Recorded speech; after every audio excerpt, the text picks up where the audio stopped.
Congress party చేస్తున్న అభివృద్ధి కార్యక్రమాలు బీఆర్ఎస్ నాయకులు కనిపించడం లేదా అంటూ కాంగ్రెస్ మండల అధ్యక్షులు గొడిసెల రామనాథం బీఆర్ఎస్ ప్రభుత్వంపై తీవ్ర స్థాయిలో మండిపడ్డారు. ఆయన బుధవారం భద్రాద్రి కొత్తగూడెం జిల్లా పినపాక మండలం ఏడుళ్ల బయ్యారం కాంగ్రెస్ పార్టీ కార్యాలయంలో ఏర్పాటు చేసిన సమావేశంలో మాట్లాడారు. బీఆర్ఎస్ ప్రభుత్వంపై తీవ్ర స్థాయిలో మండిపడ్డారు. కాంగ్రెస్ పార్టీ చేస్తున్న అభివృద్ధి పథకాలను ఆయన వివరించారు. కాంతారావు గారు మాట్లాడే విధానం కరెక్ట్ కాదు. వాళ్ళ ప్రభుత్వం కంటే మా కాంగ్రెస్ ప్రభుత్వం చేసే విధానాలు మాట తప్పకుండా ఇచ్చిన హామీల్లో ఈ రోజుకు సగానికంటే ఎక్కువ జరిగింది. వాళ్ళు ఇచ్చిన హామీల్లో ఏ ఒక్కటి జరగలేదనేది ప్రజలు నిరూపించారు. వీళ్ళు లేకపోయి మంత్రులు ఏం పని చేస్తలేరు, ఎమ్మెల్యే పని చేస్తలేరు అనేది కరెక్ట్ కాదు. ఎందుకు కాదంటే మేము ఇంకొక నెల అయితే 2 సంవత్సరాలు ప్రభుత్వం వచ్చిన దగ్గర నుంచి ఎమ్మెల్యే గారు విరామం లేకుండా డెవలప్మెంట్లో ముందున్నాడని బాగా అందరికి తెలిసిపోయింది. ఎందుకంటే ప్రతి గ్రామంలో ఊరు టు ఊరు బీటీ రోడ్లు, ప్రతి విలేజ్లో సీసీ రోడ్లు.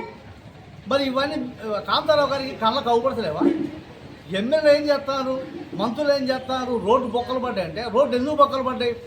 ఆనాడు కాంతారావు గారి హయాంలో లోడు మనం లెక్కించి ఇది మన ఇసుక దందాలు చేసి ఓవర్లోడ్తో పోతే రోడ్డు బొక్కలు పడ్డాయి. ఆ బొక్కలు ఒక్కొక్కటి పూడ్చుకుంటూ వస్తాను, వాళ్ళు చేసిన అప్పును పూడుతాను. అంతకంటే ఏం కావాలి మీకు? పని చేస్తాను కదా, చేయలేదంటే దానికి సమాధానం నువ్వే చెప్పాలి. కాంతారావు గారు ఆలోచిస్తాడు. మీరు అనే ముందు ఇది అవునా కాదా కట్ట ఆలోచిస్తాడు. ఈరోజు ప్రజలకు ఏమి ఇస్తాను అనుకున్న ఇల్లు ఇస్తాను, జీరో బిల్లు ఇస్తాను, 5 లక్షలు ఇల్లు ఇస్తున్నావా?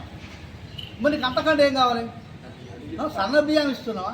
రకరకాల సంక్షేమ పథకాలు అవుతూనే ఉన్నాయి కదా. నువ్వు ఎక్కడ విమర్శిస్తున్నావు మా ఎమ్మెల్యే గారు కానీ మా ప్రభుత్వాన్ని కానీ? మా ఎమ్మెల్యే గారు విరామం లేకుండా చేస్తా అందరికీ తెలిసిపోయింది. ఈ రోజు కూడా ఖాళీ రైతు రుణమాఫీ, రైతు బంధు. మీరేమన్నా ఏదన్నా చక్కగా దళిత బంధు ఇచ్చారా? మీరు అనుకున్న దాంట్లో దళిత బంధు అని ఇచ్చారా? అది లేదు. ఇల్లు ఇచ్చారు ఎక్కడైనా? ఎవరికి ఇవ్వలేదు కాబట్టి మా ప్రభుత్వాన్ని కోరుకుంటారు. ప్రజలకు మంచి జరుగుతుందని కోరితే ఈరోజు ఏం చేస్తలేరు, ఎమ్మెల్యే అనుకుంటారు, మంత్రులు అనుకుంటారని మాట్లాడారు కరెక్ట్ కాదు. మీ స్థాయి కాదు, మాట్లాడే స్థాయి కాదు అని మీకు తెలియజేస్తున్నాను. మాజీ ఎమ్మెల్యే రేగ కాంతారావు గారు చేస్తున్నటువంటి రాజకీయాలు ఎట్టున్నాయంటే తుపాకీ రాముళ్ళ మాటలు మాట్లాడుతూ ఈరోజు ఈ యొక్క పినపాక నియోజకవర్గ ప్రజలను మరి మభ్యపెట్టే పరిస్థితికి తీసుకెళ్తున్నాడు. మరి ప్రధానంగా మనుగుర్టు ఏటునగరం సమస్య ఏదైతే రోడ్డు సమస్య, గుంతల సమస్య ఉందో దానిపై పూర్తి అవగాహన కలిగినటువంటి వ్యక్తి మా ప్రజానాయకుడు, మా ఎమ్మెల్యే మా పాయం వెంకటేశ్వర గారు. మా పాయం వెంకటేశ్వర గారు ఇప్పటికీ ఆ గుంతల్ని దాదాపు ఇప్పటికి 4-5 సార్లు పూడిపించడం జరిగింది. అదే కాకుండా బీటీ రోడ్డు కూడా మరి వేయించడం జరిగింది. మరి ఇప్పుడు ఉన్నటువంటి వర్షాలు అధికంగా పడడం వల్ల ఈరోజు మరి మనుగూరు నుండి పీటీపీఎస్కు హెవీగా బొగ్గు లోడ్లు రవాణా నిత్యం జరుగుతుండడం వల్ల మరి నిత్యం అవి రోడ్లు కుంగిపోయి గుంతలు పడుతూనే ఉన్నాయి. దానికి సమస్యను ఎప్పటికప్పుడు మరి ఒక కంకర గ్రావెల్ పోస్తూ సమస్యను పరిష్కరిస్తూ మరి ఒక పినపాక నియోజకవర్గ ప్రజల అభివృద్ధి ధ్యేయంగా మా ఎమ్మెల్యే పాయం వెంకటేశ్వర గారు మరి పనిచేస్తున్నారు. ఏదైతే ఇప్పుడు ఆల్రెడీ ఆ రోడ్డు ఆల్రెడీ శాంక్షన్ అయి ఉంది ఏటునాగారం నుంచి. మరి ఇప్పుడు ఏదైతే మనుగురు టు క్రాస్ రోడ్డు మధ్యలో ఏదైతే గుంతల రోడ్లు ఉందో అది ఆల్రెడీ పూర్తి స్థాయిలో దానికి బాగు చేయమని చెప్పి ఆల్రెడీ ప్రతిపాదనలు కూడా పూర్తి స్థాయిలో మరి పాయం వెంకటేశ్వర్లు గారు R&B అధికారులకు ఎప్పుడో ప్రపోజల్ పంపినారు. మరి ఒక వర్షాకాలం తగ్గిన తర్వాత దానికి పూర్తి స్థాయిలో మరమ్మతులు చేస్తామని చెప్పేసి తెలుసుకొని మరి పూర్తి స్థాయిలో ఇప్పుడు చిల్లర రాజకీయాన్ని మానుకోవాల్సిందిగా కాంతారావు గారికి నేను ఈ విధంగా తెలియజేస్తున్నాను. మరి ఆనాడు మీరు ఉన్నప్పుడు మరి ఈ 4-5 సంవత్సరాల కాలంలో ఏ గుంతైనా మీరు పూడ్చారా? ఒకసారి పినపాక నియోజకవర్గ ప్రజలకు తెలుసు. మరి ఈరోజు ఈ యొక్క అధికారులకు కానీ నాయకులకు కానీ ఆ 4 ఏళ్ల కాలంలో పార్టీ నాయకులు కూర్చుందాం, మీరు కూర్చొని నిజంగా మా ప్రజాపాలన గుంతలు పడ్డాయా, మరి మీ యొక్క పాలనలో గుంతలు పడ్డాయా అని చెప్పేసి దానికి మన ఇద్దరం మన పార్టీలు చర్చించుకోవాల్సిన అవసరం ఎంతైనా ఉందని చెప్పేసి ఈ సందర్భంగా నేను తెలియజేస్తున్నాను. అదేవిధంగా మీరు ఇప్పుడు ఏదో ఆల్రెడీ శాంక్షన్ అయిన రోడ్డుకి ఇలా గుంతలు పెట్టి నేను పెట్టడం వల్లే ఈరోజు మళ్ళీ రోజు గుంతలు పూడిచేయాలని చెప్పేసి ఇటువంటి చిల్లర రాజకీయం మాజీ ఎమ్మెల్యే కాంతారావు గారు చేయడం చాలా ఆశ్వాసంగా ఉంది. ఎక్కడైనా మానుకొని ఇటువంటి చిల్లర పనులు మానుకొని కొద్దిగా మీకు తగ్గట్టు మీకు ఒక ప్రతిపక్ష నాయకుడిగా మీరు ఈరోజు మంచి రాజకీయం చేస్తే బాగుంటుందని చెప్తున్నాను. అదేవిధంగా సోషల్ మీడియాలో ఇప్పుడు ఏదో చిల్లర పోస్టులు ఏదో పింక్ బుక్ పెట్టుకొని ఈరోజు ఉన్నటువంటి సోషల్ మీడియా కాంగ్రెస్ పార్టీ కార్యకర్తలను నాయకులను బెదిరింపు రాజకీయాలకు పాల్పడుతున్నారు. మీ కారుకూతలకు మీ బెదిరింపులకు ఇక్కడ ఎవరు భయపడే పరిస్థితి లేదు. కావున మీరు ఒకటే గుర్తుపెట్టుకోండి, మీరు పింక్ బుక్కులు ఒకటి కాకపోతే 10 రాసుకోండి. మాకు వచ్చిన ఎటువంటి ఇబ్బంది కూడా మా వాళ్ళు కూడా ఎవరిని కూడా భయపడం. మీరు చేసినటువంటి మీ నాయకులు చేసినటువంటి అన్యాయం అక్రమాలే చాలా ఉన్నాయి. వాటిని ఏంటో మీరు సర్దించుకొని ఆ బుక్లో రాసుకొని సర్దించుకుంటే మీరు మంచి నాయకుడు అనిపించుకుంటారని చెప్పేసి ఈ సందర్భంగా నేను తెలియజేస్తున్నాను. మీడియా మిత్రులకి అందరికీ నమస్కారం.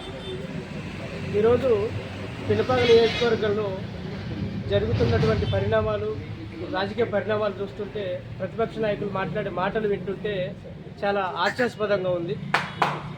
ఆ రోజు కాంగ్రెస్ పార్టీ లేకపోతే రేగ కాంతారావు గారు మీరు ఎక్కడ? కాంగ్రెస్ పార్టీ మీకు అవకాశం ఇచ్చి మిమ్మల్ని ఈ నియోజకవర్గానికి, ఈ రాష్ట్రానికి పరిచయం చేసినటువంటి పార్టీ కాంగ్రెస్ పార్టీ. ఆ పార్టీ మీకు అవకాశం ఇవ్వకపోతే మీరు ఈరోజు ఎక్కడ అసలని నేను అడుగుతున్నా. ఎమ్మెల్యేగా అవకాశం ఇచ్చి ఈ మారుమూల ఏజెన్సీ ప్రాంతాన్ని అభివృద్ధి చేసినటువంటి పార్టీ ఏదైనా ఉంది అంటే అది కాంగ్రెస్ పార్టీ. గతంలో మన్మోహన్ సింగ్ గారి నాయకత్వంలో ఆయన ప్రధానిగా ఉన్నప్పుడు, కోరిక బలరాం నాయక్ గారు ఎంపీగా ఉన్నప్పుడు, కాంగ్రెస్ పార్టీ నాయకత్వంలో, కాంగ్రెస్ పార్టీ ప్రభుత్వంలో నక్సల్స్ ప్రభావిత ప్రాంతాలు ఏవైతే ఉన్నాయో ఆ ప్రాంతాలలో ఇచ్చినటువంటి రోడ్లే బూర్గంపాట్ టు ఎటూరు నాగారం రోడ్డు. ఆ రోజు ఈ రోడ్డు కాంగ్రెస్ పార్టీ ప్రభుత్వం ఇచ్చినటువంటి రోడ్డు ఇది. నీ ఇంటి ముందు నుంచి పోయే రోడ్డు కుర్నవల్లి రోడ్డు కూడా కాంగ్రెస్ పార్టీ, కాంగ్రెస్ ప్రభుత్వం ఇచ్చినటువంటిదే. తర్వాత అమరారం టు దుగినేపల్లి పాండురంగాపురం మీదుగా వయా అమరారం దుగినేపల్లి రోడ్డు కూడా కోరిక బలరాం నాయక్ గారు ఎంపీ ల్యాండ్స్ నుంచి ఇచ్చినటువంటి రోడ్లే. అవి కూడా మేమే పోపించినామని చెప్పుకుంటున్నారు. మీ అత్తగారి ఊరైనటువంటి గడ్డంపల్లి రోడ్డు, పోట్లపల్లి వయా మూలమల్లారం మీదుగా వచ్చేటువంటి రోడ్డు, ఐలాపురం టు మూలమల్లారం వరకు పోయేటువంటి రోడ్డు కూడా కాంగ్రెస్ ప్రభుత్వంలో ఇచ్చినటువంటి రోడ్డు. అది కూడా ఐలాపురం రోడ్డు కూడా, ఈ పెల్సిరెడ్డిపల్లి రోడ్డు కూడా కాంగ్రెస్ ప్రభుత్వం ఇచ్చింది. అంటే ఏజెన్సీ ప్రాంతాలు మ్యాక్సిమం ప్రపంచంతో సంబంధాలు పెట్టుకొని ప్రపంచంలో అంటే జనానికి దగ్గర అయినాయి అంటే ఈరోజు అది కాంగ్రెస్ ప్రభుత్వం ఇచ్చినటువంటి చలువే. ఈరోజు lift irrigation, Kothagudem lift irrigation కూడా కాంగ్రెస్ ప్రభుత్వం ఇచ్చిందే. మరి గత 10 సంవత్సరాలలో కూడా మీ ప్రభుత్వం బీఆర్ఎస్ పార్టీ ఉన్నటువంటి పరిస్థితులు ఉన్నా కూడా ఏ రోజు కూడా తట్టడి మట్టి పోయకుండా ఈరోజు మేము రోడ్ల మీద ధర్నాలు చేస్తాం, రోడ్ల మీద డ్యాన్స్లు వేస్తామంటే మీరు పిల్లు మొక్కలు వేసుకున్నా కూడా జనం నమ్మే పరిస్థితి లేదు. ఈరోజు మీ చిల్లర నాయకులను పట్టుకొని, మీ చిల్లర నాయకులు ఈ ప్రాంతాల్లో ఈ మండల సరిహద్దులు తెలవదు, మీ నాయకులకి ఈ నియోజకవర్గ సరిహద్దులు తెలవదు, ఈ నైసర్గిక స్వరూపం కూడా తెలవదు. అయినప్పటికీ కూడా మీ నాయకులు చిల్లర ఎగురుతూ ఉన్నారు. చిల్లర నాయకులు మీరు కంట్రోల్ చేసుకోకపోతే పరిణామాలు వేరేలాగుంటాయి. రేపొద్దున మా నాయకుడు చాలా సమన్వయంతో, సంస్కారంతో ప్రయాణం చేస్తున్నాడు, రాజకీయ విలువలతోటి ప్రయాణం చేస్తున్నాడు. అటువంటి నాయకుడి మీద బురద చల్లే ప్రయత్నం చేస్తున్నారు. ప్రజలకు, ఎస్సీ ఎస్టీ బీసీ నాయకులకు, బీసీ ప్రజలకు, ఎస్సీ ప్రజలకు, ఎస్టీ ప్రజలకు అందరికీ అమ్మ వంటి పార్టీ. అందులో నీకు కూడా ఒక అమ్మలాగా నిన్ను కూడా ఆదరించినటువంటి పార్టీ కాంగ్రెస్ ప్రభుత్వం, కాంగ్రెస్ పార్టీ. రాజశేఖర్ రెడ్డి గారు ఆ రోజు మీకు బీఫామ్ ఇవ్వకపోతే ఈ రోజు మీరు ఎక్కడుండే పరిస్థితో మీరే ఒకసారి ఆలోచించుకోవాలి. తల్లి లాంటి పార్టీకి అన్యాయం చేసి, తల్లి లాంటి పార్టీని బొంద పెడదామన్న ఆలోచనతో, తల్లిని చంపేద్దామన్న ఆలోచనతో క్రూరమైనటువంటి కష్టకాలంలో పార్టీ ఉన్నప్పుడు మీరు పార్టీని వదిలేసి, పార్టీ కార్యకర్తలను వదిలేసి, మీకోసం నిలబడ్డ నాయకుల్ని, కార్యకర్తలు ప్రతి ఒక్కరిని వదిలేసి మీరు ప్రయాణం చేసి మీరు డబ్బుల కోసం అమ్ముడిపోయిన చరిత్ర మీది. మీలాంటి ఇక్కడ చిల్లర నాయకులను పెట్టుకొని చిల్లర వేషాలు వేద్దామంటే మాత్రం ఈ పినపాక నియోజకవర్గం, ఈ కాంగ్రెస్ పార్టీ నాయకులు మేము చూస్తూ ఊరుకోమని చెప్పేసి కాంతారావు గారిని మిమ్మల్ని హెచ్చరిస్తున్నాం మేము. Thank you. Congress party senior నాయకులు మాట్లాడుతున్నారు ఉడుం లక్ష్మీరెడ్డి గారు. సార్ మీరు ఒకసారి చెప్పండి, కాంగ్రెస్ పార్టీ చేస్తున్న అమలు పథకాలు ఎలా ఉన్నాయి?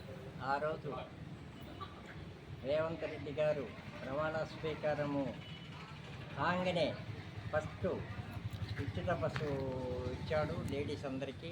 బ్రహ్మాండంగా ప్రయాణం చేస్తుండ్రు. 10 సంవత్సరాల రేషన్ కార్డు ఇవ్వని టీఆర్ఎస్ ప్రభుత్వం ఇవాళ వేల లక్షల రేషన్ కార్డులు ఇచ్చారు. ఇవాళ సన్న బియ్యం తింటున్నారు. ఇంకంతకన్నా కావాల్సింది ఏముంది? తర్వాత 200 యూనిట్లు ఫ్రీ కరెంటు ఇస్తుంది. తర్వాత సన్న బియ్యం ఇస్తుండ్రు.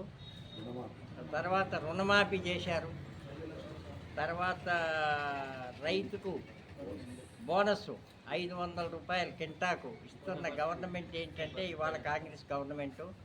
ఎవ్వరు కూడా ఈ గవర్నమెంట్ను విమర్శించడానికి అవకాశం లేదు. మీరేమన్నా చేస్తే చూపియండి. 10 సంవత్సరాలు ఏం చేశారు? ఆ రోజు రోడ్డు కూడా సారపాక మన ఏటూరు నాగారం నుంచి సారపాక వరకు 4 లైన్ శాంక్షన్ అయింది. తొందరలో ఆ వర్క్ కూడా స్టార్ట్ అయింది. ఈ బీటీపీఎస్ మనుగూరు నుంచి లారీలు వచ్చిన దానివల్లనే ఆ రోడ్డు అంతా పాడైపోతుంది తప్ప వేరే ఏం లేదు. అది విషయం. ఈరోజు ఈ యొక్క మండల స్థాయి పత్రికా మిత్రులతోటి ఈ సమావేశాన్ని మా పినపాక మండల అధ్యక్షుడైనటువంటి కృష్ణ రామనాథ్ ఆధ్వర్యంలో మరియు పినపాక సీనియర్ నాయకుల ఆధ్వర్యంలో యువత ఆధ్వర్యంలో ఏర్పాటు చేయడం జరిగింది. దానికి విచ్చేసినటువంటి పాత్రికలందరికీ కూడా ముందుగా స్వాగతం తెలియజేస్తున్నాను. అంతేకాకుండా ఈరోజు ఈ ప్రత్యేకమైనటువంటి ఈ పత్రికా సమావేశం పెట్టడం గల కారణం ఏంటంటే గత 2-3 రోజుల నుంచి సోషల్ మీడియాకి పరిమితమైనటువంటి అంటే ప్రజానాయకుడు నేను ప్రజల మనిషిని చేస్తున్నటువంటి ఒక మహానేతగా తనని తాను ఒక మన్యం వీరుడు మన్యం పులి అని చెప్పుకుంటూ ప్రచారం చేసుకున్న వ్యక్తి ప్రజల్లోకి దూరం అయిపోయి ప్రజల మన్ననని ప్రజల ప్రేమని ప్రజల యొక్క ఆప్యాయత ఆరాధనని కోల్పోయి దాన్ని ఓటు రూపంలో పొందలేక ఈరోజు పదవి విచ్ఛిన్నుడైపోయి పదవి కోల్పోయి ఒక మాజీ శాసనసభ్యుడిగా పేరు పొందినటువంటి గత ఎమ్మెల్యే ఇప్పుడు మాజీ అనే పేరు పొందినటువంటి రేగా కాంతారావు గారు సోషల్ మీడియాకే పరిమితం అయిపోయి ఇష్టానుసారంగా అంటే వాస్తవానికి సమస్య రూపంలో తెలియజేయవచ్చు. కానీ ఈరోజు వారి రాజకీయ పోకడలు రాజకీయ విధానాలు ఆలోచనలు ఎలా ఉన్నాయంటే సోషల్ మీడియాలో పెట్టి తనకంటూ ఉన్నటువంటి అనుచరుల ద్వారా రెచ్చగొట్టి అంటే రాజకీయాన్ని కాస్త రౌడీ రాజకీయంగా మార్చే విధంగా ఆయన పోకడలు ఆయన విధానాలు కనబడుతున్నాయి. దయచేసి కావాలంటే ఎవరైనా సరే ఆయన ఒక సోషల్ మీడియా ఖాతాను పరిశీలించి ఆయన ఏం పెడుతున్నారో చూడండి. ఈరోజు మా పినపాక నియోజకవర్గ శాసనసభ్యులు పాయం వెంకటేశ్వర్లు గారు వారి విధానాలు వాళ్ళ ఆలోచనలు సమన్వయం సమన్యాయం సమధర్మం పాటిస్తూ అన్ని పంచాయతీలకు మా మండలంలో ఉన్నటువంటి అన్ని పంచాయతీలకు సమానంగా అన్ని విధాలుగా వచ్చేటువంటి ప్రభుత్వం వచ్చేటువంటి అన్ని పథకాలు అందరికీ అందాలి, పేదరికాన్ని తొలగించాలి, యువతలందరికీ ఉద్యోగ అవకాశాలు కల్పించాలి అనేటువంటి ఎన్నో విధాలుగా ముందుకు వెళ్తూ అది రైతులకు కావచ్చు యువకులకు కావచ్చు స్త్రీలకు కావచ్చు అన్ని విధాలుగా ఎక్కడ ఏం జరగాలన్నా సరే మండలంలో ఉన్నటువంటి అధికారులతో రివ్యూ మీటింగ్లు పెట్టడం కానీ అన్ని విషయాల్లో కూడా ముందుండి ఈరోజు వెళ్తూ ఉంటే సోషల్ మీడియాలో పట్టుకొని ఆ విధంగా మాట్లాడుతూ ఉన్నటువంటి సమస్యల్ని చెప్పాలి. ప్రతిపక్షంగా ఎవరైనా సరే సమస్యలను బయటకు తీసుకొచ్చి వాటి మాట్లాడడంలో ఖచ్చితమైనటువంటి పాత్ర ప్రతిపక్షం పోషించాలి. కానీ వర్షాకాలం అయిపోనే లేదు పూర్తి స్థాయిలో. అసలు ఈ సంవత్సరం సరిగ్గా బతుకమ్మలు ఆడవాళ్ళ స్త్రీలు ఆడుకునే పరిస్థితి లేకుండా అయిపోయింది. కాలానికి సంబంధం లేకుండా వర్షపాతం జరుగుతూ ఉంది. ఆ విధంగా ఉన్నప్పుడు భారీ వాహనాలు వస్తున్నాయనే విషయం మీరు ఎమ్మెల్యేగా ఉన్నప్పుడు మీరు తిప్పలేదా? ఇసుక లారీలు దొరకలేదా? మీ కార్యకర్తలే కదా సోషల్ మీడియాలో పెట్టారు మా సారే మాకు ఇసుక ర్యాంపులు దొరకడానికి మాకు ఇసుక ర్యాంపులు ఇచ్చారని చెప్పేసి. అంటే మీ అనుచరులకు మీరు ఇచ్చిండొచ్చు కాదనట్లేదు.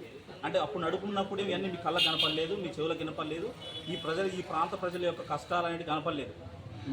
మీ అధికారంలో ఉన్నప్పుడు ఇసుక లారీల కింద చనిపోయినటువంటి పశువులు ఎన్ని, యాక్సిడెంట్ ద్వారా చనిపోయిన మనుషుల శాతం ఎంత అనేది ఒకసారి అంచనా వేసుకోండి సార్, మీకే అర్థమైపోద్ది. ఈరోజు కాంగ్రెస్ గవర్నమెంట్ అధికారంలోకి వచ్చిన తర్వాతకి మీరు చేసిన తప్పులన్నిటికీ ఈరోజు మీరు గుర్తుకొచ్చాయా? ఈరోజు మీరు మాట్లాడుతున్నారా? 27వ తారీఖు ధర్నా కూర్చుంటారా? ఎక్కడి న్యాయం ఎక్కడి ధర్మం ఏం మాట్లాడుతున్నారు అనేది కూడా ఒకసారి ఆత్మపరిశీలన మీరు చేసుకోండి.